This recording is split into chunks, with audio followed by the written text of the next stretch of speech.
nous reprenons Dalet Amud Bet. Dalet Amud Bet, on était resté dans un minyan, ça fait longtemps, donc je fais un petit rappel. Nous sommes dans la série des enseignements et des questions qui ont été posées à Rav Nachman bar Yitzhak à propos d'Abdikat Hametz. Donc la question qui a la dernière qu'on date était la suivante. Si quelqu'un loue une maison pour Pessah dans la journée du 14 Nissan, on avait déjà vu précédemment que si la maison est encore chez le propriétaire à l'entrée du 14 Nissan, c'est-à-dire au moment où la mitzvah de Bedika est faite, c'est à celui qui a les clés en main, donc au propriétaire, de faire la Bedika. Donc ça c'est la halakha. Maintenant, le cas c'est le lendemain matin, le locataire prend possession des lieux et il ne sait pas si le propriétaire a fait les choses comme il se devait, et dans quel cas tout est en règle, ou bien peut-être le propriétaire n'a pas été respectueux des règles, et dans ce cas-là il doit faire la Bedika. Alors doit-il dans le doute s'imposer la corvée de faire toute une Bedika dans toute une maison? Alors évidemment la question, il n'a qu'à lui demander, mais on parle d'un cas où il n'est pas là. Il n'est pas là, qu'est-ce qu'on fait? C'est la question qui a été posée à Rav Nachman bar Yitzhak. Rav Nachman bar Yitzhak a répondu, je vais vous prouver que ce n'est pas la peine, qu'il y a un principe que Cheskato Badouk, qu'il y a une présomption que les gens sont très réglo en matière de Bedikat Hametz et qui font des choses dans les règles. Comment on le sait? Puisqu'il y a une braïta qui dit Akol ne'emanim al biu Hametz, afilu nashim, afilu avadim, afilu ktanim. Que même les personnes qui n'ont pas en principe un statut de témoin cachère, comme les femmes ou les enfants ou les esclaves cananéens, quand même, là, on les croit. Si on les croit, dit Rav Nachman bar Yitzhak, ça ne peut pas être parce qu'ils ont une crédibilité, mais c'est uniquement parce que cette crédibilité est confortée par une chazaka, comme quoi il y a une chazaka que l'abdika a été faite. Sinon, on n'aurait pas pu les croire. Alors, la Gemara attaque, on dit, donc ça c'était la réponse de Rav Nachman bar Yitzhak qui dit donc pas la peine de faire l'abdika, Cheskato Badouk. La Gemara attaque en disant mais si c'est ça que la Braïta voulait m'apprendre, elle devait dire simplement ce Cheskato Badouk, pas me dire Akol ne'emanim, etc. Puisque finalement le fond du ridouche c'est que Cheskato Badouk. Et donc la Gemara dit alors au contraire, si au contraire on nous dit que c'est parce que ne'emanim, ça prouve que sans la parole de ces personnes-là, Eno Badouk, donc c'est exactement le contraire. Alors Tifshot Mineh de El Cheskato Badouk. Et donc la Braïta viendrait prouver exactement le contraire de ce qu'on avait voulu dire dans un premier temps. Alors la Gemara dit alors finalement qu'est-ce qu'il en est? Alors est-ce que on peut prouver le contraire de ce que Rav Yitzhak veut dire, ce qui serait une objection au travers de Rav Yitzhak? La Gemara répond en disant alors on va reprendre c'est la finale, c'est la conclusion. Donc Davdal de Talmud Bet. Elamai mishum amira de hane halo amre hane lo tifshot mine de Cheskato Badouk. C'est là que je vais reprendre. C'est combien de lignes depuis le haut? 3, 4, 5, 6, 7, 8, 9, 10. 10 fins de ligne. Lo, il n'y a pas de preuve dans ce sens. Le olam emala Cheskato Badouk. Je peux toujours te dire que Cheskato Badouk. C'est-à-dire dans l'impression que la Gemara veut dire tu n'as pas de preuve ni dans un sens ni dans l'autre. Tu peux lire la Braïta comme tu l'as lu, et dans ce cas-là, la conclusion c'est que El Cheskato Badouk, mais je vais te proposer une autre lecture, et la conclusion sera Cheskato Badouk. Au final, il y a deux lectures possibles, donc on ne peut rien tirer. La première, elle a déjà été donnée, la première lecture de Cheskato Badouk. La première lecture a déjà été dite, et il y en a une autre qui est de El Cheskato Badouk. La première c'est El Cheskato Badouk, puisqu'on dit Akol ne'emanim. Donc, alors on a dit Tifshot Minah, donc c'est la preuve que El Cheskato Badouk. On dit non, l'Olam Emalach. Mais l'Olam Emalach, ça veut dire j'ai pas de preuve, mais je peux te proposer cette lecture-là.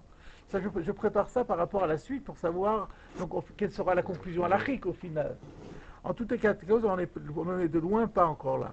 Alors, l'Olam Emalach Cheskato Badouk. Je maintiens que en principe, on a une présomption que le propriétaire, avant de partir, il a fait sa Bedika comme il se devait. Alors la question était, mais alors pourquoi est-ce qu'on dit qu'on fait appel à la Némanout de ces gens-là? Vachab Mayaskinan, parce que ici la Braïta de quoi parle-t-elle? De Mourzaklan de Lobadak. On sait qu'il n'a pas fait l'abdika. Comment on peut le savoir? Rachid dit, on a vu qu'il était très préoccupé et il avait un énorme problème et qu'il n'avait pas la tête à autre chose. Ou alors, carrément, Rachid Échange dit d'informations. qu'il est parti. Il y a de ça, Mibéodium là derrière. On a vu qu'il est Ah. parti avec armes et bagages encore avant le Zman. Donc il n'avait pas pu faire l'abdika avant. Et donc, donc il n'a pas pu la faire après puisqu'il était parti. Donc on sait qu'il n'a pas fait l'abdika. Alors s'il n'a pas fait l'abdika, alors qu'est-ce qu'ils nous disent ces gens-là? Comment on les croit? Non, comment ils peuvent dire que l'abdika a été fait? Ah oui, Réponse, Vekamreani, Badkine. Mmh. Rachid explique Badkine, c'est-à-dire c'est nous qui l'avons fait l'abdika. Et eux, donc soit les femmes, soit les enfants, soit les avadim, dans Tani, ils précisent que c'est des gens qui habitent la maison, et donc ils sont en charge un peu de ces questions-là, et qui disent, ben, c'est nous qui l'avons fait. Et alors, là, on les croit. Maou de Teima, alors curieusement, la Gemara elle dit, qu'est-ce que tu aurais pu croire? Comme si on a un problème, mais c'est pshita. Alors que c'est un grand pshita de dire que c'est pas fachou du tout de dire qu'ils sont émanim. Maou de Teima, lolem ninu rabanan, qu'est-ce que tu aurais pu dire? C'est que les rabanan ne les ont pas crus, ne vont pas les croire, parce que ce sont des personnes qui n'ont pas de crédibilité, ils ne sont pas sous les doutes. Kamash, voilà. C'est pourquoi la Braïta vient nous faire apprendre, nous faire comprendre, nous apprend Kivan de Bdikat Hametz mitrabananu. Étant donné que la mitzvah de Bdikat Hametz ne nous incombe que par institution rabbinique. Pourquoi elle nous incombe seulement par institution rabbinique? Pourtant la Torah dit Loye le Hametz. Elle dit aussi, mais de Midoraita, Bebitul Be'alma Sagile.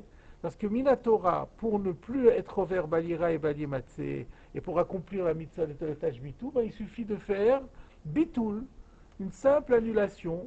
On verra ce que ça veut dire, une annulation. Mais pas plus que ça, pas une bedika.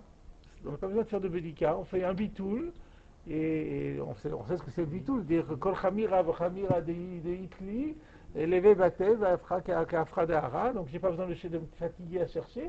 Puisque je déclare que tout le Hamet qui se trouve dans ma maison, à quelque endroit qu'il se trouve, il est nul et non avenu, et puis avec ça je suis tranquille, Minatora. Donc toute la Védika qui nous incombe par la suite, c'est Midrabanan. Donc Midora et Abitul Almasagile. Donc puisque Védika Trametz Midrabanan, Midora et Abitul Almasagile, Emnu, Rabanan, Bidrabanan. Alors les Rabanan, ils ont dit que puisque c'est eux qui ont imposé la chose, c'est eux qui ont le droit de cadrer et de dire voilà ce qu'on exige et pas plus que ça. Donc eux ils exigent qu'on fasse une bedika, mais ils ont dit aussi, mais par contre, cette bedika peut être faite par des enfants, par des femmes, et on les croit quand ils nous disent qu'ils l'ont fait. Les catégories qui sont pas sous l'Aïdout, c'est Midorabanan? Non, c'est Midoraita. Alors même si c'est les Rabanan qui ont institué Bdikat Hametz, ouais. Le fait que c'est pas sous l'Aïdout, c'est Midoraita. Midoraita. Ils ne peuvent pas dire maintenant, bien parce que c'est moi qui ai institué, j'accepte ce témoignage. C'est la Torah qui interdit ce témoignage, qui invalide le témoignage. La Torah ici, elle dit on n'a pas besoin de témoignage. D'accord. Elle dit on n'en a pas besoin. Donc le témoignage que je requiers, c'est moi qui l'impose. Je peux dire quel témoignage je veux. Je pourrais dire, j'ai pas besoin de témoignage du tout. Alors je peux dire aussi, je veux un témoignage, mais un témoignage comme ça. C'est exactement ça. On va voir le Rashi, si vous voulez bien, qui va insister là-dessus. Je crois que c'est là qu'on était resté la dernière fois. On avait même peut-être fait déjà le Rashi, mais j'ai vu, en relisant le Rashi, j'ai vu qu'il y a un problème et qu'il faut revenir dessus. Alors on va même faire le Rashi d'avant. Le Bitul Be'alma, on avait dit que la Torah, ça suffit avec un simple Bitul. Rashi nous dit Dichtiv, Tashbitu, Velo Ketiv, Teva'aru. Par le fait que la Torah, elle dit Bayom Arishon, Tashbitu Seor Mibatechen. C'est quoi Tashbitu? Vous, littéralement, vous ferez cesser.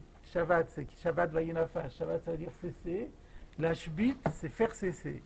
Vous ferez cesser. Donc, on traduit d'habitude, vous éliminerez le levain de vos maisons. Et la Torah ne dit pas Tevaru, qui voudrait dire vous détruirez physiquement. Vashvata de lève, Vashvata. Or, alors pas Ashvata d'élève, il vaut mieux dire Ashvata bélève. Comme ça, il y a dans les manuscrits et dans les Rishonim qui rapportent ce Rashi. Or, une simple Ashbata, une élimination qui se fait par le cœur, c'est-à-dire mentale, c'est une ashbata, ça s'appelle aussi une ashbata. Donc la Torah n'exige pas plus qu'une ashbata. Une ashbata belev, c'est une ashbata. Donc de là, on voit qu'on n'a pas besoin de faire plus qu'un bitoul. Donc bitoul égale ashbata belev, égale expression du fait que ce chametz n'existe plus. Mais on le dit ça simplement, on n'a même pas besoin de le dire. Je dis dire, Rashi dit belev, ashbata belev, c'est-à-dire simplement penser fortement qu'on ne veut plus de ce chametz, que dans notre esprit, il n'existe plus. On l'a fait cesser, de vivre, on l'a fait cesser d'exister, voilà, c'est ça l'ashbit, on l'a fait cesser d'exister dans notre pensée, dans notre cœur, ça suffit, parce que la Torah, c'est ça le sens du mot ashbitu. Est-ce que dans Rachid, il y a deux arguments, il y en a un seul? Un seul. C'est que, parce qu'on a l'impression qu'il y a deux, que tashbitu, l'ashbata belev, c'est valable, et un deuxième argument, c'est que c'est pas tevaharu. Non, le vav, c'est or. La Torah dit ashbitu, elle ne dit pas tevaharu. Or. Ashbata belev, c'est Ashbata. Donc après ce terme, c'est pas une élimination physique en disant que c'est belev. C'est-à-dire le terme Ashbata correspond à une Ashbata belev. S'il y avait écrit Tevaharu, on est coincé. Mais si la seule chose qui est exigée par la Torah, c'est Ashbata belev, c'est Ashbata. Voilà comment je comprends dans Rashi. On va voir tout à l'heure que Tosfot va un petit peu déformer le pshat de Rashi. Mais c'est page toute, c'est comme ça que Rashi dit. On y reviendra un peu plus tard. On va d'abord faire le Rashi suivant. Donc, Bidrabanan. C'est quoi Bidrabanan? La Gemara disait, Dibura Matriz, c'est quoi Bidrabanan? Emnu Rabanan, Bidrabanan. Donc, le Bidrabanan fait suite au mot de la Gemara, Emnu Rabanan. Les Rabanan l'ont accrédité Bidrabanan dans un registre qui est rabbinique. Rashi, dans un registre qui est rabbinique, Hemnu Rabanan, c'est bizarre. Il reprend le Hemnu Rabanan, qui était avant. Alors il aurait dû faire le titre Hemnu Rabanan Bidrabanan. Là c'est bizarre si on disait que Bidrabanan c'est juste un titre et que la phrase commence maintenant, je n'ai pas de problème. Mais d'habitude, Rashi déploie la phrase de la Gemara. Alors, or, en la déployant, il reprend un des thèmes qui étaient déjà. Donc là, il y a un petit problème, on va en parler. Donc, Bidrabanan, Emnu Rabanan. Donc, dans un registre rabbinique, les Rabanan l'ont cru. Bechiyuva de l'État et la Bidrabanan. Alors, il reprend Bidrabanan ici. C'est bizarre comme tout. Ou alors il faut lire Emnu Rabanan, Bechiyuva de l'État et la Midrabanan. On pourrait lire comme ça. C'est le plus logique, c'est de lire comme ça. Parce que si je lis Bidrabanan Emnu Rabanan, après le Bechiyuva de l'État et la Midrabanan, je ne sais plus à quoi le coller, puisqu'il a déjà dit le complément. Le complément, c'est Bidrabanan, et après le Bechiyuva de l'État et la Midrabanan, ça revient une explication du Bidrabanan.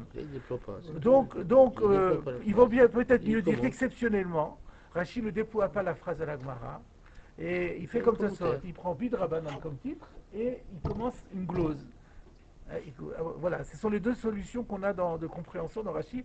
On va voir que ce n'est pas anodin ce que je dis. Alors, donc, moi je propose, mais ça ne sera pas l'avis de tout le monde, de dire qu'ici, Rashi ne déploie pas la phrase de Rabanan, il prend le titre Bidrabanan, et là-dessus, il va expliquer l'ensemble de la phrase. Emnu Rabanan, Bechiyuva de l'État et la Midrabanan. C'est-à-dire, Bidrabanan veut dire dans une obligation qui n'existe que par institution rabbinique.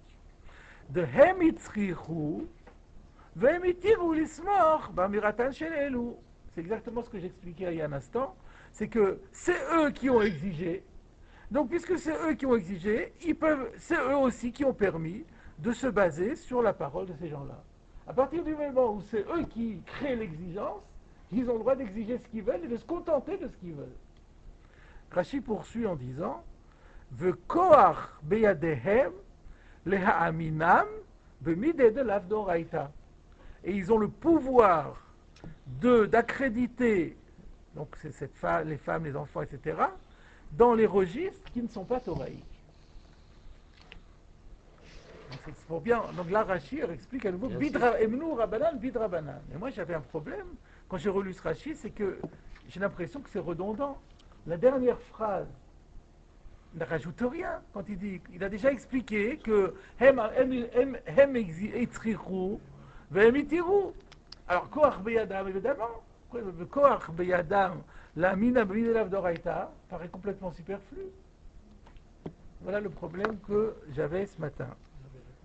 Comment j'ai répondu? Vous avez dit qu'il y avait deux enseignements de Rashi. J'ai répondu quand? Avant les vacances? C'est traité ça? Je crois, hein. Vous avez dit il y a deux enseignements ici. Qu'ils peuvent et qu'ils ne peuvent pas enfreindre la Torah. Dans le sens positif et dans le sens négatif. Qu'ils ont le pouvoir de tout ce dont ils décident et qu'ils n'ont pas le pouvoir d'enfreindre ce qui est écrit dans la Torah. Ah, j'avais dit quelque chose, ça m'avait été sorti. C'était quelque chose que j'avais sorti comme ça sans préparation. Ah oui, ça m'avait sur le moment, mais avec le recul, ça me plaît pas beaucoup. Là, je me rappelle comment je l'ai dit, j'étais pas satisfait de moi-même. Ça m'était sorti comme ça, parce que de dire que Rashi rajoute, mais si ça avait été d'Oraïta, ça n'aurait pas été le cas. Mais c'est pas ça qu'il dit Rashi. C'est pas ça qu'il le dit. Il dit à l'envers. Il dit les Chachamim ont le pouvoir de faire quand c'est pas de la Torah.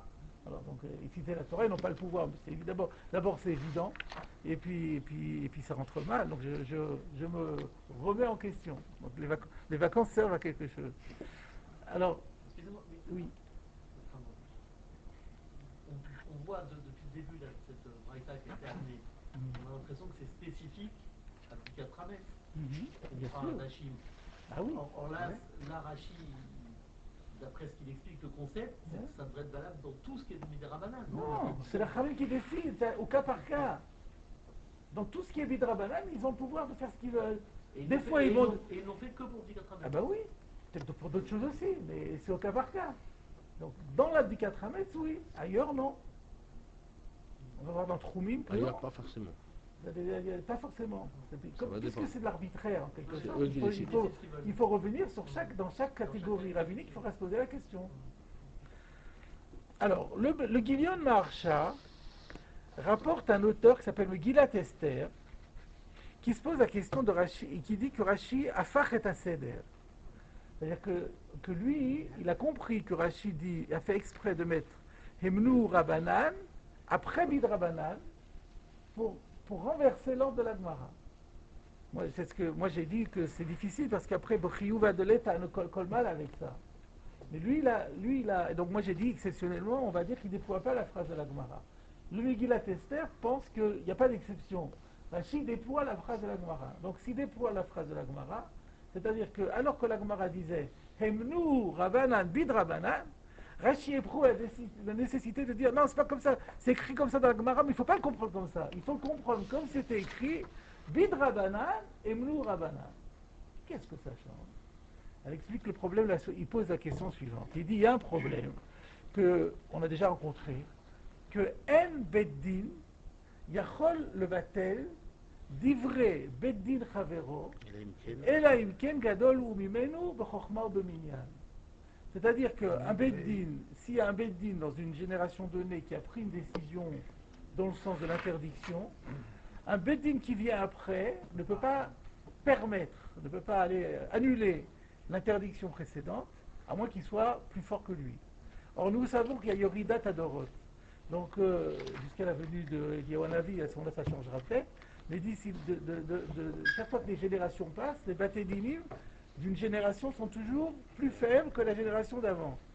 Donc, il y a un problème ici. Comment on peut dire que les Chachamim, dans un premier temps, ont dit qu'il faut faire une bédika, et ensuite, Hemnu Rabanan, Bid Rabanan, que, sachant que la Takana avait été faite par des Chachamim, viennent des Rabanan et vont dire, à partir de maintenant, nous accréditons les femmes et les enfants. Pourquoi vous créez une chronologie? Parce que le Lachon de Hemnu Rabanan, Bid Rabanan, si on garde le Lachon de la Gemara tel qu'il est, Hemnu Rabanan, Bid Rabanan laisse entendre qu'il y a eu une intervention rabbinique postérieure à la Takana elle-même. Si ça avait été Bidoraita lo Hemnu Rabanan, Mais bid Rabanan et mnou Rabanan, on a l'impression que ça se fait en deux temps. Et si ça se fait en deux temps, alors il y a un problème de bitou bedin chavero, parce que les premiers, ils n'ont pas validé les femmes. Et la deuxième génération, où ultérieurement on veut valider les femmes, il y a bitou livre bedin chavero. C'est pour ça que Rachid dit, attention, il ne faut pas comprendre Hemnou Rabanan bid Rabanan comme ça, dans une force chronologique, mais il faut comprendre comme s'il y avait écrit bid Rabanan et Mnou Rabanan. Non, oui, bid Rabanan et Mnou Rabanan, c'est-à-dire que Milkatrila, c'est-à-dire que tout de suite, quand ils ont fait la takana de la Bédikat Ramesh, dès la conception du projet, ils ont immédiatement dit que. Voilà ce que dit le Megillat Esther. C'est depuis Moshe Rabbeinu. Oui, depuis le Matan Torah. Parce que plus on s'éloigne, chaque fois qu'on s'éloigne de la source, alors on s'affaiblit. Moshe Kibel Torah Messina, etc. Et après l'histoire du nain sur les épaules d'un géant. On ne va pas rentrer là-dedans maintenant. Donc, voilà ce que dit le Megillat Esther. Donc moi je propose, m'inspirant du Megillat Esther, mais ne disant pas comme lui. J'ai déjà dit que je ne pensais pas que Rashi avait inversé l'ordre de la Gemara, parce que dans ce cas-là, ça colle mal avec le Bechiyuva de l'État et Drabanan. Je préfère dire qu'ici, Rashi ne déploie pas la phrase, mais sur le mot Bidrabanan, il fait un commentaire. Et par contre, ça va me permettre d'expliquer le yitour de la fin que je ne comprenais pas. Pourquoi Rashi a besoin de rajouter Yesh lahem koach quand c'est un truc de Rabbanan? C'est Rashi vient répondre ici à la question du Megillat Esther. Mais dans l'autre, en sens opposé. Rashi se pose la question en disant, mais je suis d'accord que c'est de Rabbanan, mais comment une génération ultérieure peut-elle venir à l'encontre d'un Rabbanan, fut-il Rabbanan, mais qui est antérieur et qui est plus fort? Et Rashi dit, non, Yesh Koach. Il répond à ça en disant, Yesh vekoach beyadehem la aminam b'mideh de l'avdoraita. Alors il faut expliquer qu'est-ce qu'il y a dedans, il faut expliquer comment ça répond. C'est ça qu'il veut dire. Il a eu besoin de rajouter ça pour dire, et ne m'attaque pas en disant, mais NBD Diacholatel, c'est pourquoi? Parce qu'ici c'est pas un bitoul. Ici, koach yesh beyadehem le ha'aminam. Je comprends la chose suivante. On ne peut pas dire ici qu'il y a un bitoul d'ivrei chavero. Il y a eu une première takana. Ceux qui disent qu'ils interdisent la... Exactement. La takana était de faire Bdika. Pour savoir maintenant qui est Neyman ou pas, c'est le din Torah. Ils n'ont pas fait de takana là-dessus. Voilà. Comme tu disais, la Torah dit que les femmes ne sont pas. Bon, la Torah l'a dit, on laisse à la Torah. Mais eux, ils n'ont rien dit dessus. Donc, puisqu'ils n'ont rien encore posé, une génération ultérieure peut venir maintenant en disant, je suis dans un registre rabbinique, les anciens n'ont pas légiféré dans cette matière, donc nous disons qu'on ne va pas faire la dîne de la Torah, on va faire la dîne de Rabbanan. Yesh koach vedel. Voilà comment... Surtout que si on analyse d'où sort Bitoul, c'est d'Arcadie, si eux ils ont donné 2 jours, que 2 jours on ne peut pas nous faire plus. Donc c'est d'Arcal comme... Quoi 2 jours? 2 jours de quoi? Je n'ai pas compris. Oui, mais ce qu'a marqué Esbeder Chavero Yochol le 21. Ah. Et là-bas il y a marqué d'Arca sur 2 jours, comment ils ont pu faire 4 jours? C'est sur les 4 jours de la Megillah. Oui. Ah. Et là, c'est Dapka. Si eux, ils ont fait Dapka 2 jours. Ah oui, il y a beaucoup d'endroits. Exactement. Oui, non, mais de toute façon, il y a beaucoup d'endroits où la Gemara, elle dit Envedi Yachol Vatel. Mais Envedi Yachol Vatel, c'est chaque fois qu'il y a effectivement une nouvelle takana qui vient annuler la takana précédente. Mais ce que je voulais dire ici, Rachid dit, il n'y a pas ici d'annulation d'une takana précédente. Il n'y avait rien. C'était par défaut. Et donc ils ont le droit de compléter. Dès lors que c'est pas de Dès lors que, parce que c'est pas de Et donc ça s'oppose au Rabbanan, que les Rabbanan n'avaient pas fait. Voilà, exactement. Ouais, le premier ridouche de la rentrée. Alors maintenant, nous allons nous attaquer au Tosfot. Le Tosfot Midoraita, le Bitoul, de Alma Sagi. Donc la Gemara avait dit, ici, Rabbanan, c'est un dîme de Rabbanan. Pourquoi? Parce que l'Avdika, elle n'est pas d'Oraïta. Pourquoi l'Avdika n'est pas d'Oraïta? Parce que d'Oraïta, on peut se satisfaire d'un simple bitou. Perach bekuntras, midirtiv tashbitu, veloktiv tevaru, alma hashbata belev hi. Rashi a dit, par le fait qu'il ait dit Tashbitu, et il n'est pas écrit Tevaharu comme on aurait pu s'y attendre, donc ça prouve qu'une Ashbata, c'est Bezer. Est-ce que c'est ce que nous on a dit? Non. C'est pas tout à fait ce que nous on a dit. Nous, Rashi avait dit, il n'avait pas dit Alma, il avait dit la Torah a dit Tashbitu, elle n'a pas dit Tevaharu. Or, une Ashbata Belev est une Ashbata, ça n'a pas besoin d'être démontré. Le fait qu'une Ashbata Belev est une Ashbata, ça c'est un acquis, c'est quelque chose c'est une logique. C'est une logique, voilà. C'est quelque chose une logique, on n'a pas besoin de déduire ça. Donc ça, on n'est pas d'accord avec ça. Dans la compréhension de Rashi, il dit c'est pas possible.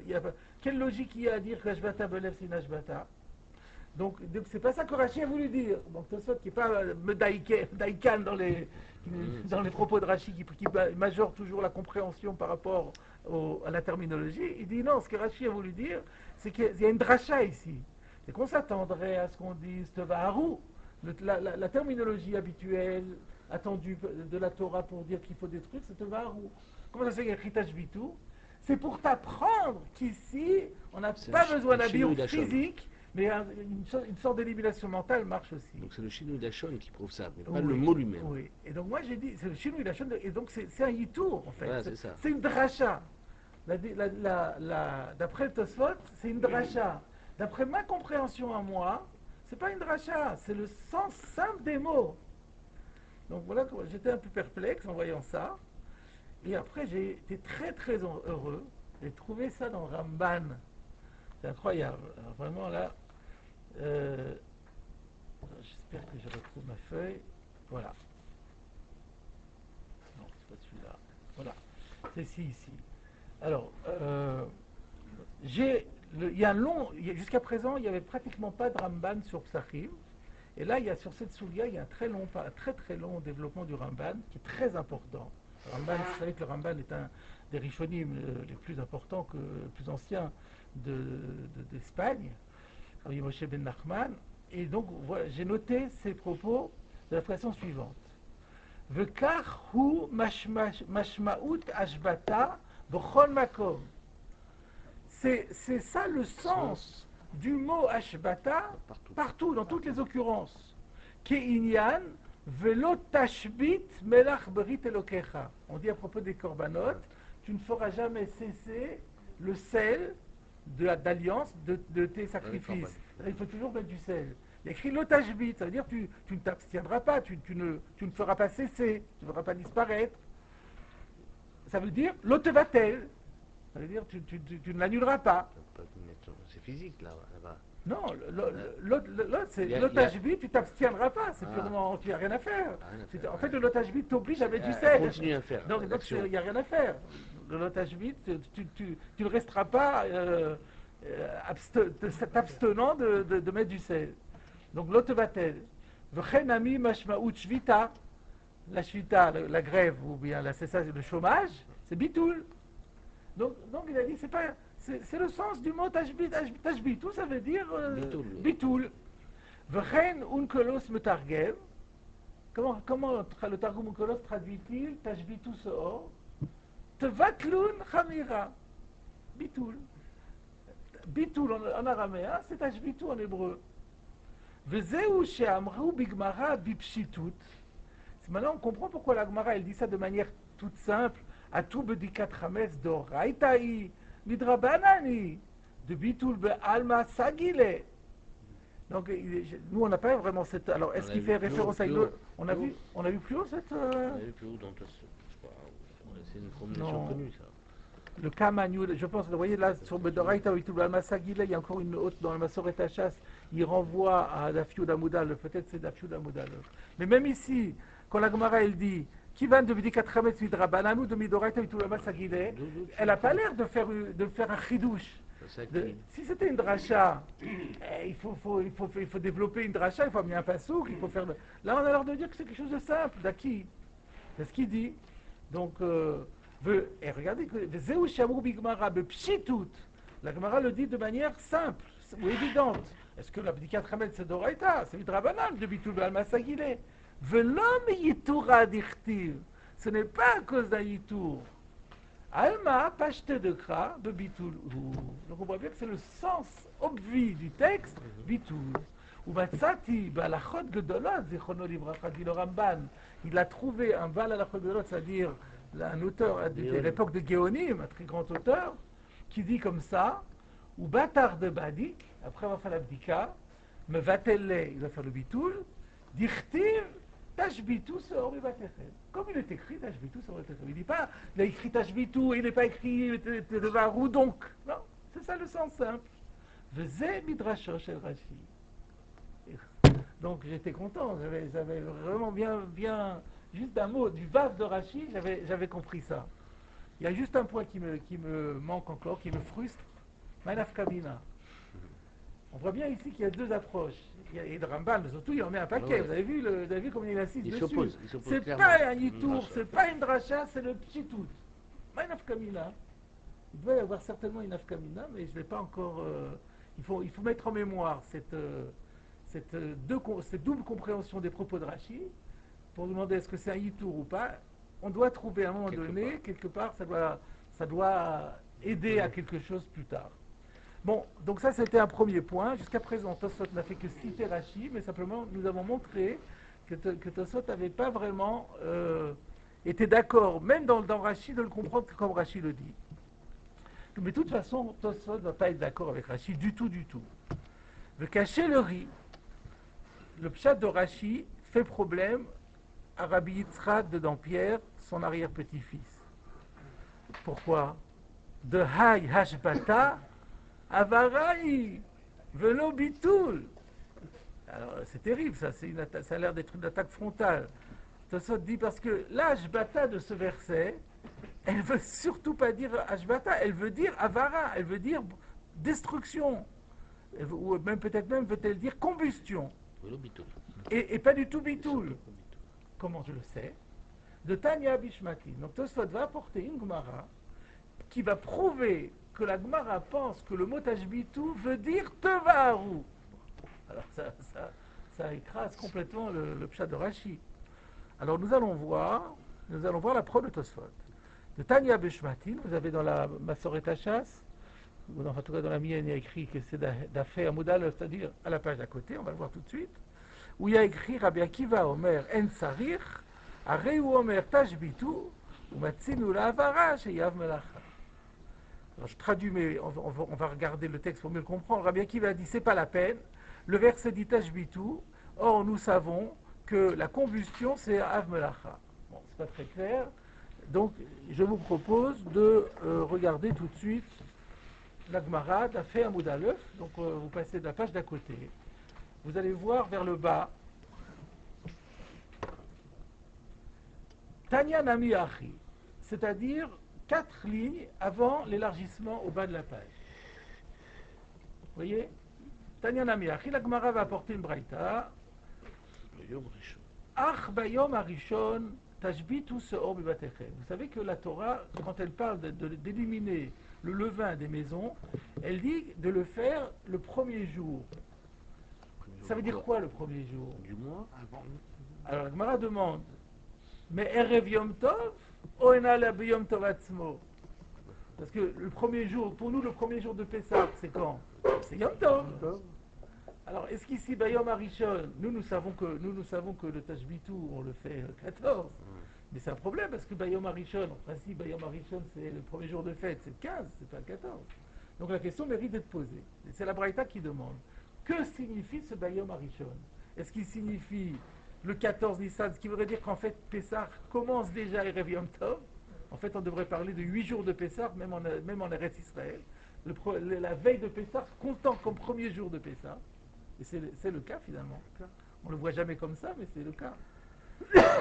Oh et non, et là, Yom Tov Atzmo, ou alors faudrait-il comprendre que la mitzvah de détruire le Chametz, c'est le Yom Tov lui-même.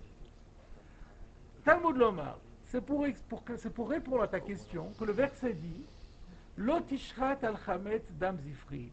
Tu ne feras pas la shrita de mon sacrifice, c'est-à-dire de l'agneau pascal, sur du Chametz. Qu'est-ce que ça veut dire sur du Chametz? Lo tishrat et ta Pesach va'adayin Chametz kayam. tu n'as pas le droit de faire la shrita du Korban Pessah si ton Chametz existe toujours. D'ivrei Rabbi Ishmael, ça c'est la démonstration de Rabbi Ishmael. Donc Rabbi Ishmael nous dit, Yom HaRishon c'est quoi? C'est obligatoirement Erev Yom Tov. Parce que si c'est Yom Tov, la shrita du Korban Pessah elle se fait Yom Tov, donc on a encore du Chametz. Or la Torah dit expressément qu'on ne doit plus avoir de Chametz au moment de la shrita du Korban Pessah. Ça prouve bien que le Yom HaRishon ici, c'est pas Yom Tov, c'est Erev Yom Tov. Donc il majore la deuxième dracha plutôt que le Yom HaRishon Kipshuto. Voilà, la dracha prouve que le Yom HaRishon ne doit pas être compris Kipshuto. Voilà.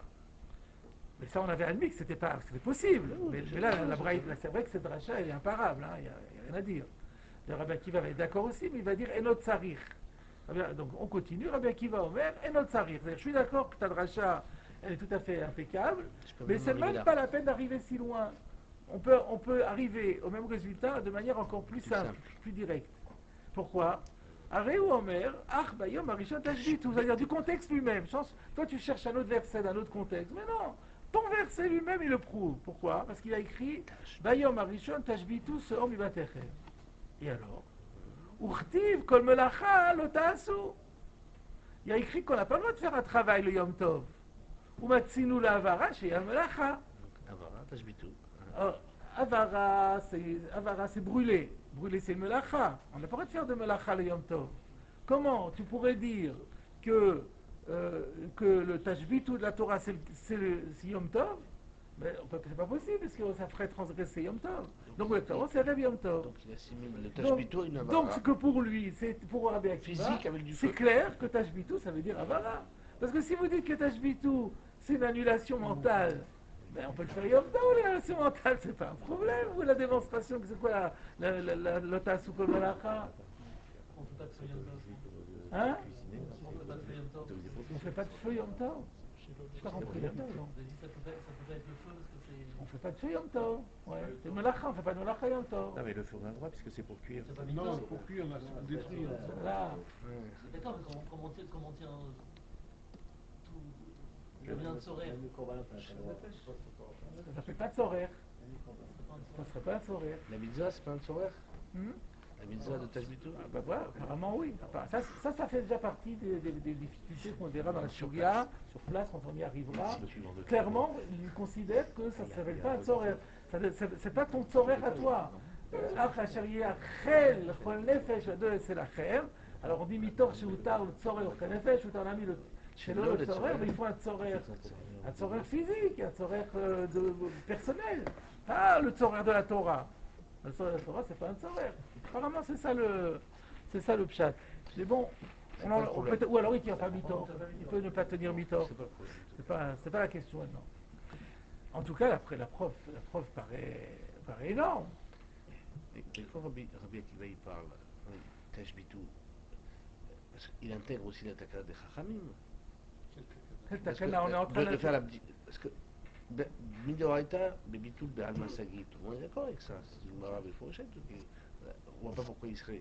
Là, est-ce que Rabbi Akiva est en marloquette avec ça? Mais non, mais ça ne peut pas être pour les raisons de Rashi. Qui a dit que ça vient avec Tashbitu? Tosfot, il a une autre idée derrière la tête. D'après Tosfot, ça n'a rien à voir avec Tashbitu. Tashbitu, c'est Avara. Mais on peut faire Bitul, mais ce n'est pas de Tashbitu. Quand tu fais Bitul, tu n'accomplis pas Tashbitu. C'est ça la marloquette. Là, on est en train, ce Tosfot qu'on est en train de faire fait partie des morceaux d'anthologie du traité Psachim. On est en train d'assister à en temps réel à une marloquette en direct, une marloquette sur la conception même du Bitul Chametz. Qu'est-ce que c'est que le Bitul Chametz? Il y a une marloquette Rashi Tosfot qui est en train de se développer sous nos yeux. Alors donc Rashi avait dit on accomplit la mitzvah de Tashbitu. Bitul Chametz, c'est le considérer comme de la poussière, et c'est écrit dans Tashbitu. Tosfot dit mais qu'est-ce que tu racontes? Tashbitu c'est Avara, ça ne veut pas être ça. Donc ça c'est une première question qu'il va falloir résoudre évidemment pour Rashi. Mais c'est pas tout. Ve'od, deuxième raison, de Tashbitu amrinan le kaman le achilek sheu mishesh shaot ulmala. il y a écrit, bah c'est juste après en vérité, hein, on peut regarder de nouveau la suite de la Gemara. Rabbi Yossé Omer et Notzarich. Rabbi Yossé, troisième avis, il dit à Rabbi Akiva, ta démonstration est bonne, celle de Rabbi Ishmael est très bonne, celle de Rabbi Akiva est bonne aussi, mais c'est même pas la peine. Il y en a encore une plus simple, c'est quoi? Il y a écrit Ach Bayom Arishon. Le Bayom Arishon, il est soutenu par un Ach.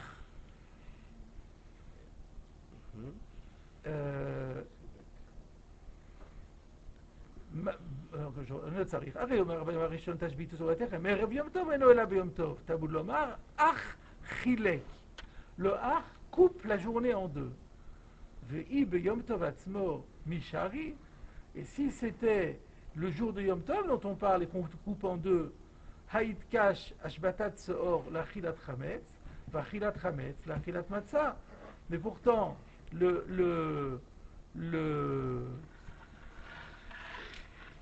alors c'est quoi la démonstration? Il tire le chakatouv lishotom itzatiom. Et si on dit que c'est Yom Tov, est-ce qu'on aurait le droit de le garder? Achilat matzah, ça commence à la tombée de la nuit. Et comme il y a un ekesh entre Achilat matzah et Achilat chametz et ashbatat seor, au moment où commence la mitzvah de manger de la matzah, commence l'interdiction de manger du chametz et commence l'obligation de détruire. Donc si tu me dis, et pourtant le Ach me dit, il y a une partie de la journée où tu peux encore le garder. Si c'est le 15, c'est pas possible. Donc c'est obligatoirement le 14. Donc le Ach Chilek. D'accord? Alors on revient à Tosfot. Tashbitu Abraham Kavan, mais Ach Chilek, Sheu Mishesh Shaot Ulmala. On verra plus loin encore, quand la Gemara va dire qu'en fait, donc c'est le 14 à partir de Chatzot, à partir de 6 heures. Vacharisura Lomani Bitul. Mais le Bitul ne peut pas se faire une fois que rentre l'heure d'interdiction du Chametz. Pourquoi? Parce que le Chametz devient un Soubana'a à partir de Sorfin Bitrilat Shesh. Ochlin kol arba, vetolin kol chamesh, Sorfin Bitrilat Shesh. À Chatzot, le Chametz devient un Soubana'a. Une fois qu'il est à Soubana'a, on ne peut plus l'annuler, il n'est plus à moi. On n'a pas la possibilité de faire Bitoul. Donc si tu me dis que Tash Bitoul, c'est Bitoul, hein, il est toujours à vous. Non, quand il y a Soubana, quelque chose dont je n'ai pas plus l'usage, en quelque sorte, n'est plus dans ma propriété. Alors, on n'est pas ouvert en fin de compte sur l'action. Non, mais il tient à Kato. C'est vrai, on ne devrait pas être ouvert. Il y a un enseignement de Rabbi Ishmael qui dit qu'il y a deux choses dans la Torah qui ne m'appartiennent pas et que la Torah m'impute comme si ça m'appartenait, bien que ça ne m'appartienne pas. C'est Bor Birshut Arabim, celui qui creuse un trou, une fosse dans la rue, c'est pas lui. Et qui quelqu'un tombe dedans, et à sa figure, il est chayav. Mais c'est pas mon bord. Ben oui, mais on fait comme si ça t'appartenait. La deuxième chose, c'est le chametz. Le chametz, il a son bana, donc c'est pas mon chametz. Et t'es ouvert dessus, il y aura le chametz, pas moi. On fait comme si c'était à toi. Parce que tu t'en étais pas débarrassé à temps. Donc le bitoul, on est obligé de le faire avant. Alors, donc il y a écrit Achilek qui me dit que le Tashbitou, on doit le faire à partir de Chatzot. Si tu me dis que Tashbitou, c'est Bitoul, c'est pas possible, le Bitoul ne peut pas être fait à Chatzot. Si c'est Biour, c'est possible. On peut faire le Biour n'importe quand. Même pendant la fête. Même pendant la fête. Mais à part le fait que c'est assou, mais on peut faire le Biour même au Cholamoed. Mais par contre, le Bitoul, une fois Chatzot, c'est plus possible. Donc c'est une deuxième preuve. Si la première ne suffisait pas, c'est une deuxième preuve que le Tashbitou de la Torah ne peut pas être Biour, Bitoul, mais Biour. Et donc toute la démonstration de Rashi s'écroule. Donc,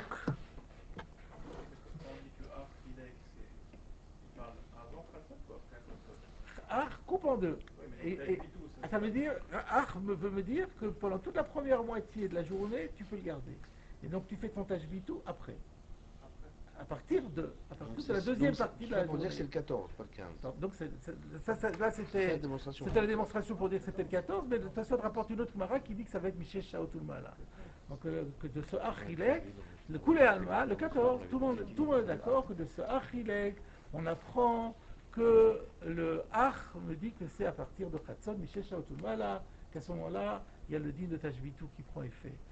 Si c'est Avara, ça va, mais si c'est Bitoul, c'est pas possible.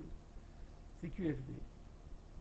Donc voilà deux objections. Donc encore une fois, Rashi avait dit que le Bitoul se déduit du mot Tashbitou de la Torah, puisque Tashbitou veut dire Ashbata, Belev, c'est Ashbata, donc Bitoul c'est Ashbata, Belev. Ça se dit c'est impossible, Ashbitou c'est Tevaru. On le voit dans Rabbi Akiva et on le voit dans Achilek. Donc tout ça, ça va être des problèmes qu'on va devoir résoudre. Et on va voir d'abord ce que Tosfot nous propose, pour avoir une vision complète des choses. Omeri, de Midoraita, Bebitul, Baalmasagi, Mitam, de Meachar Shebitlo, Ave Efker, Veyatsa Mirshuto, ou Mutar. Donc, en vérité, c'est pas un pasouk, ça n'a rien à voir avec un pasouk. Le Riv dit que quand la Gemara nous dit que d'après la Torah, avec une simple annulation, ça suffit, c'est pour la raison que, une fois qu'il a fait un bitoul, le Chametz est en déshérence. Yatsa Mirshuto, il n'est plus dans son domaine. Ou Mutar, et du coup, il n'encourt plus d'interdiction. Midekam Rinan, puisque nous disons Avalata roe shel acherim ve shel gavoa. Puisqu'il y a une dracha qui dit, pourquoi la Torah elle dit lo yerae lecha? Parce que pour me dire, tu as le droit, le cha, tu n'as pas le droit de voir, mais tu peux voir shel acherim ve shel gavoa. Tu peux voir le chametz qui appartient à autrui, ou tu peux même voir le chametz qui appartient au Ekdesh. Si le Ekdesh a du chametz, toi tu as le droit de l'avoir chez toi, c'est pas un problème. Mais donc, Tosfot nous dit, de la même façon, si je vois que quand ça appartient à autrui, ou quand ça appartient au Ekdesh, alors dans ces cas-là, on n'encourt plus le Issour de l'Oyera et le Cha. Ben, si on le fait Efker, c'est pareil, c'est plus le Cha. À quoi ça répond? Comment il a répondu? Comment à quoi ça répond? À quoi ça répond? À quoi? Ah non, il voulait simplement. Donc ça n'a plus rien, encore une fois. Tashbitou, c'est Avara. D'accord. Et donc, quand tu fais Bitou, tu n'accomplis pas la mitzvah de Tashbitou. D'accord. C'est comme si tu vends, c'est comme quand tu vends ton Chametz à un goy. Tu n'accomplis pas la mitzvah de Tashbitou en faisant ça. Mais tu te mets dans une situation où il n'y aura pas de Loyera Elocha. Ben, quand tu fais Efker, tu n'accomplis pas la mitzvah de Tashbitou, mais tu es en règle avec le Loyera Elocha puisque c'est plus à toi. Alors qu'est-ce qui vient après le mari? Quel est son problème? Qu'est-ce qu'il veut expliquer? Mais d'où ça sort que Midoraita Bebitul Baalmasagi?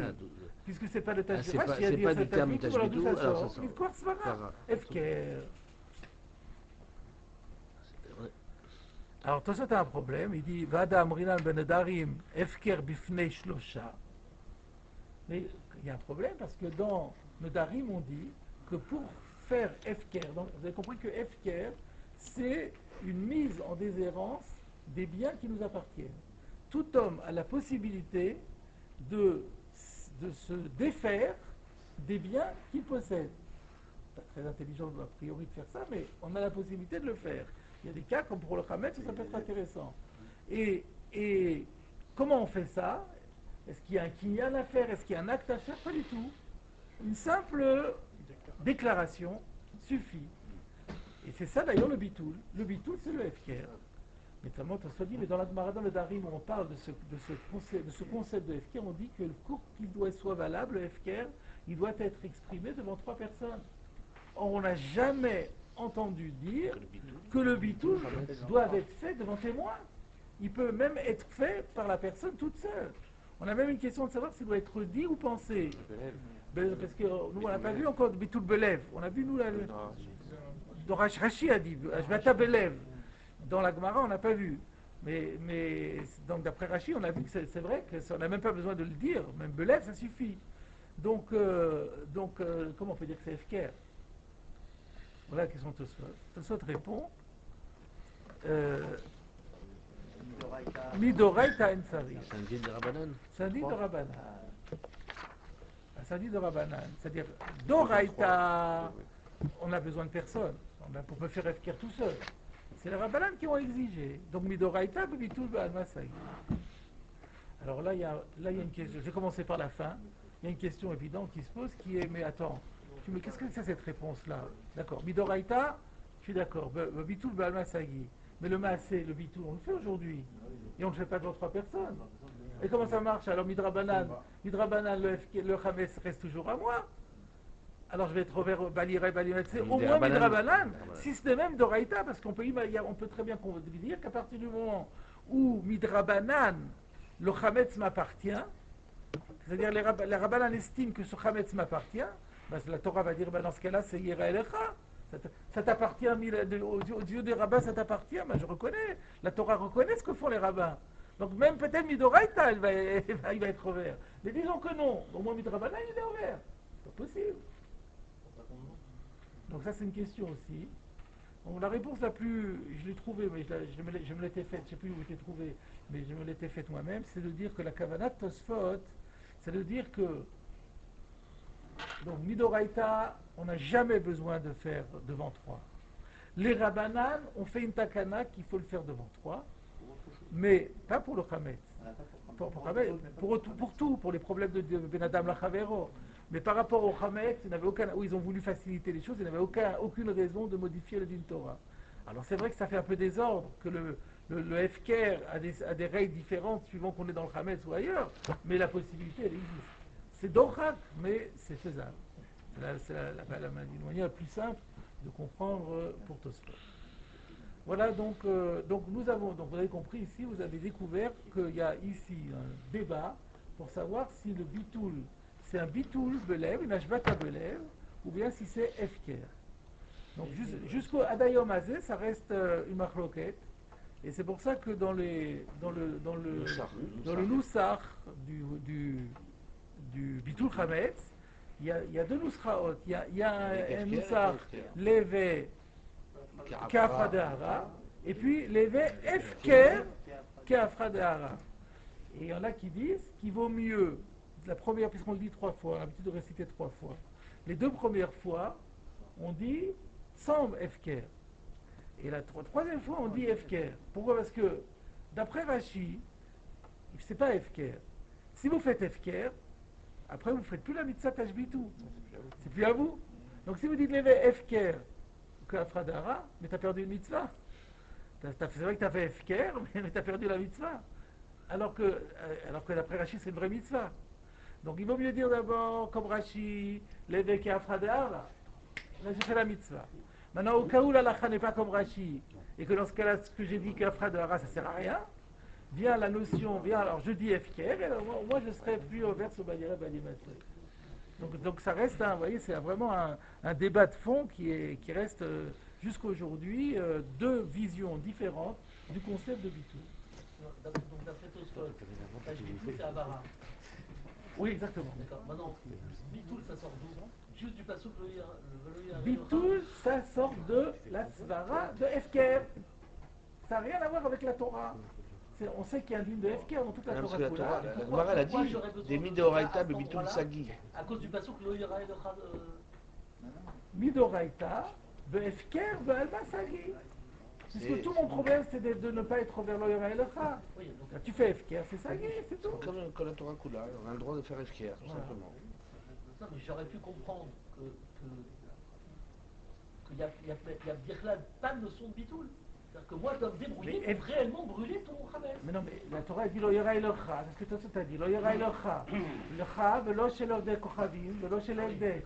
Donc si je fais Efker, ça va aussi. C'est du Locha, je le déduis. Le Khamet, ça ne m'appartient pas. Je ne peux pas être revers dessus. Terminé. Donc j'ai pas besoin il ne peut pas avoir une possibilité. Ouais. En fait, c'est déconnecté. Il y a 2 choses.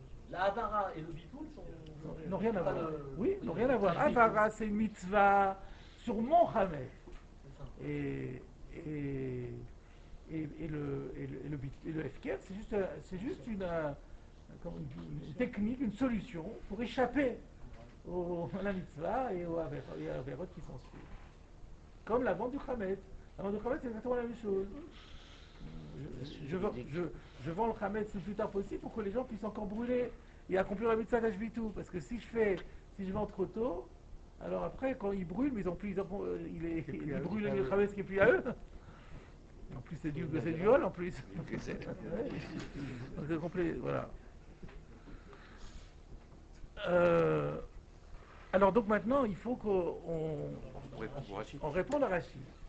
Alors, il y a deux sortes de questions à répondre. Il y a d'abord bon, les questions que Tosfot a posées à Rachid. Il y a ça, mais avant cela, il y a une autre question qui est, au fond, ce que Tosfot a dit, c'est beaucoup plus simple. Il ne faut pas la peine de recourir à des drachotes, ou à, même si on ne dit pas que c'est dracham, ou l'ishna de Kra. Efker, c'est très bon. Pourquoi Rashi a fait compliqué quand on pouvait faire simple? Déjà la dernière objection de Tosfot, déjà. Déjà, là, on peut dire, déjà voilà, effectivement, on peut dire déjà ça, c'est-à-dire que ça le gênait Rashi, c'est l'histoire de Efker Beshlosha, et de dire que Midrabanan, c'est Midoraita, et Midrabanan, on l'a changé, mais on l'a pas changé pour Hametz, ça plaisait pas à Rashi. On peut dire ça, évidemment. C'est un peu, mais je pense que c'est un peu faible quand même. S'il n'y avait que ça, il y aurait peut-être que Rashi aurait quand même dit comme Tosfot. Il y avait d'autres objections à ce pshat, c'est qu'on les avait vues dans le RAN, parce que le RAN avait dit aussi que c'était un midin Efker, le bitoul, au début. Au tout début de la Masechet, il avait dit que c'est Efker. Il avait amené toutes les questions là-dessus. Tout un. Je ne me rappelle plus maintenant, mais je me rappelle qu'il avait amené des tonnes de questions pour dire. Mais c'est-à-dire, lui-même, il avait contredit finalement la thèse de Efker ou il l'avait validé? Je pense que lui disait que c'était Efker, mais il amenait des questions. Mais s'il les a résolues, il faut voir.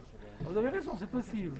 Moi, ce que j'ai vu ici, j'avais commencé à voir les Acharonim, etc. Mais franchement, le Ramban ici est tellement éloquent et tellement puissant que je vais vous faire grâce des commentaires des Pnéoshua, etc. Parce que ce que dit le Ramban, c'est vraiment déterminant. Alors, dans le Ramban ne pose pas la question exactement pourquoi Rashi n'a pas voulu dire comme Tosfot, mais il fait une attaque en règle de la Chita de Tosfot. Ça revient en mer. Alors, on va commencer, on n'aura pas le temps de tout traiter aujourd'hui. Alors, il dit comme ça. Si Bitoul veut dire Efker, vous avez compris que d'après Tosfot, Bitoul c'est synonyme de Efker. Pourquoi dans cette Masechet, on a chaque fois utilisé le Lachon de Bitoul et jamais celui de Efker? Misani Efker? Est-ce que le Lachon de Efker leur répugnait pour employer un autre terme? Chez Shanou Chamim Bechol Makom. Partout, dans toute chasse, chaque fois qu'on parle de cette mise en déshérence de ces biens, on appelle ça Efker. Et là, dans Psachim, à aucun moment on va parler de Efker, on parle toujours Bitoul. Si c'est la même chose, c'est pas logique. Ça, c'est une question typique de ce que Rachid ne peut plus accepter. Ne peut pas accepter un pshat pareil. C'est trop d'ocrage. Encore une fois, on retrouve la Chita Tosfot, il dit, moi ça le lachon, faites pas attention au lachon, c'est pas important, c'est fait exprès, c'est exprès pour le chidoudé, pour tromper l'adversaire, un peu pour aiguiser, affûter l'esprit des gens. Et en réalité, c'est peu importe, c'est synonyme. Mais Rachid ne peut pas accepter ça. Si c'était Efker, on appelle un chat, on appelle Efker. Si on dit Efker et on dit Bitoul, c'est pas Efker. Donc ça, c'est déjà, je pense, quelque chose de majeur. Il dit l'omishtamit tana, le memar bochametz Efker. On n'a pas trouvé un seul tana qui ait employé le terme de Efker par rapport au Hametz. De la même façon, il dit que et Bitoul, c'est pas Efker. Il dit, on voit Bitoul par exemple par rapport au Hérouv, on dit Bitoul reshoot. Des fois, quand on n'a pas fait de Hérouv et qu'on veut permettre aux gens de porter, alors un des propriétaires doit sacrifier et il doit être mevatel reshuto. Mais ça ne peut pas faire Efker. Là-bas, le mot Bitoul, ça veut dire je renonce à utiliser mes prérogatives, mais en aucun cas ça veut dire je rends Efker ma maison. Donc Bitoul ne veut pas dire Efker, c'est deux terminologies complètement différentes. Alors je vais dire peut-être encore une question, mais il y en a 6. Il y en a 6. Alors la deuxième, c'est bon, c'est excellent aussi. Il est dans toute la Gemara de Psachim, la notion que Bitoul Baal Masagi, elle est admise par tout le monde. On ne voit pas qu'il y ait un Tana qui serait hostile et qui dirait que le Bitoul ne fonctionne pas. Or, il y a une marloquette très connue dans PA, dans le Darim, comment fonctionne le Hefker. Il y a la chita de Rabbi Yossé. Rabbi Yossé dit, dans Hefker, l'objet qui est Hefker ne sort du reshoot de la personne qui a fait Hefker qu'au moment où l'autre l'acquiert. C'est-à-dire que le Hefker, c'est juste une possibilité qui est donnée à toute personne de s'en saisir. Mais tant qu'on ne s'en est pas saisi, ça continue à nous appartenir. Auquel cas, d'après Rabbi Yossi, comment on peut dire que si le Bitul Baal Masagi, en imaginant que ça reste Hefker, qu'un goy ne l'a pas pris jusqu'à l'entrée de Pessah, ben c'est à lui. Donc ça c'est énorme. C'était cité par le Ran. Voilà. Donc, Davarzi Yitparesh le Rabbi Yossi, c'est de suivre de Hefker Kematana. De Atia le Reshut Mekabel, lo nafka mirshut noten. Af Hefker, עד דעתו לרשות זוכה, לא נפיק ברשות מפקיר. אם כן, כל זמן שלא זכה בחמץ אינו יהודי, tant qu'un goy, ce n'est pas approprié, on verra là.